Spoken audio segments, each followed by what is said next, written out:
जेन जी, जिसे हम सबसे ज्यादा कनेक्टेड जनरेशन मानते हैं, आज एक आयरॉनिक रियलिटी का सामना कर रही है, एक बढ़ती हुई loneliness crisis. Loneliness and loneliness.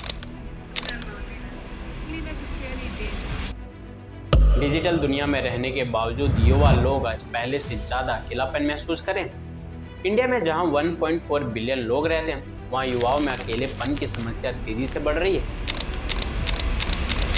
यह एक गंभीर चिंता का विषय बन गया है। नेशनल क्राइम रिकॉर्ड ब्यूरो ने एक अलार्मिंग स्टैटिस्टिक्स जारी की, जिसमें बताया गया कि 35% से अधिक सुसाइड 18 से 30 वर्ष के इस ग्रुप में हुआ, जिसमें लोनलीनेस और मेंटल हेल्थ स्ट्रगल प्रमुख कारण थे।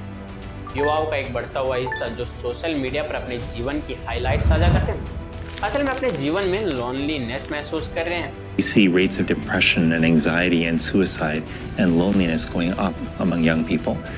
And I'm concerned that social media is an important driver. ये पैराडॉक्स हमें सोचने पर मजबूर करता है कि जेन जी, जो हमेशा सोशल मीडिया पर एक्टिव रहते हैं, इतना अकेलापन क्यों महसूस कर रहे हैं। क्या सोसाइटल और एकेडमिक प्रेशर वास्तव में उनकी इमोशनल आइसोलेशन का कारण बन रहे हैं? चलिए इन्हीं सवालों के जवाब को और गहराई से समझते हैं और जानते हैं कि जेन जी के अकेलेपन की इस जटिल समस्या का समाधान कैसे किया जा सकता है।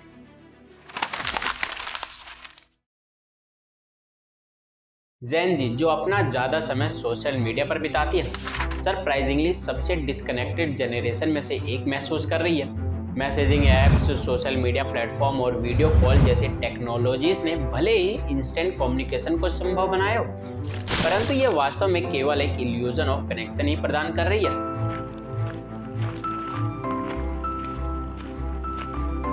इन सुपरफिशियल कनेक्शन का असर उनके इमोशनल और फिजिकल हेल्थ पर साफ दिखाई देने लगा, जहां एंडलेस स्क्रॉलिंग उन्हें अन्य लोगों की क्यूरेटेड और परफेक्ट दिखने वाली प्रोफाइल से रूबरू कराती है।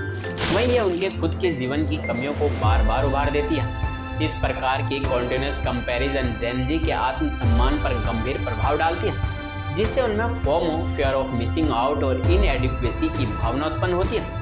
यह सुपरफिशियल रिलेशनशिप्स और वर्चुअल इंटरेक्शन एक प्रकार के disconnect with in the connection का निर्माण करती है। जेन जी के कई लोग ये महसूस करते हैं कि भले ही उनके पास सैकड़ों वर्चुअल फ्रेंड हो, लेकिन उनके पास कोई ऐसा व्यक्ति नहीं है जिससे वे अपनी असली फीलिंग शेयर कर सकें। जिससे यह सवाल उठता है कि क्या यह अकेलापन केवल सुपरफिशियल कनेक्शन का नतीजा है या इसमें सोसाइटल और एकेडमिक प्रेशर भी योगदान देते हैं।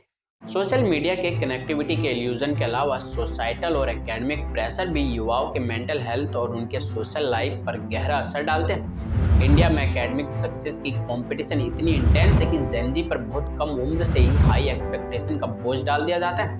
कैसे बड़ा भाई कर पाएगा इस दुनिया के साथ? क्या सारी उम्र में से घर में बैठ के खिलाता रहूंगा? 5 साल बाद जब अपने दोस्तों को गाड़ी खरीद के अपना घर बनाते देखोगे तो खुश होगे। यह प्रेशर उनके लिए रियल रिलेशनशिप बनाने और अपने हॉबीज परस्यू करने के लिए कम समय छोड़ता है, जिससे वे और भी आइसोलेटेड महसूस करते हैं। एनसीआरबी के आंकड़ों के अनुसार हर साल हजारों स्टूडेंट एकेडमिक प्रेशर और फेलियर के कारण सुसाइड करते हैं। सिर्फ 2021 में लगभग 13,089 स्टूडेंट ने इसी वजह से अपनी जान ले ली। यह सिर्फ कोई नंबर नहीं है, बल्कि यह इस बात का प्रमाण है कि हमारे यूथ को कितने ज़्यादा दबाव का सामना करना पड़ रहा है। यूनिसेफ की एक सर्वे भी यही दर्शाते कि हर 5 में से एक एडोलसेंट मेंटल हेल्थ चैलेंजेस का सामना करता है, जिसमें लोनलीनेस एक बड़ा कारण है। जिससे यह सवाल उठता है कि क्या इन प्रेशर का असर उनकी मेंटल और फिजिकल हेल्थ पर भी पड़ सकता है, और अगर हाँ तो इससे कैसे निपटा जा सकता है। यह समझना जरूरी है कि लोनलीनेस सिर्फ मेंटल हेल्थ को ही नहीं बल्कि फिजिकल हेल्थ को भी गंभीर रूप से प्रभावित करती है। हाल के कुछ स्टडीज के अनुसार लॉन्ग टर्म सोशल आइसोलेशन का असर फिजिकल हेल्थ पर इतना गहरा होता है कि इसे स्मोकिंग या ओबेसिटी जितना खतरनाक माना जा सकता है। It is as deadly as smoking 15 cigarettes a day. Says who? The US Surgeon General. His name is Vivek Murthy and he's called. American heart association के अनुसार जो लोग लंबे समय तक अकेलेपन का अनुभव करते हैं, उनमें दिल की बीमारियों का खतरा लगभग 29% तक और स्ट्रोक का खतरा 32% तक बढ़ सकता है। इन प्रॉब्लम्स का समाधान के लिए हमें कई पहलुओं पर काम करना होगा।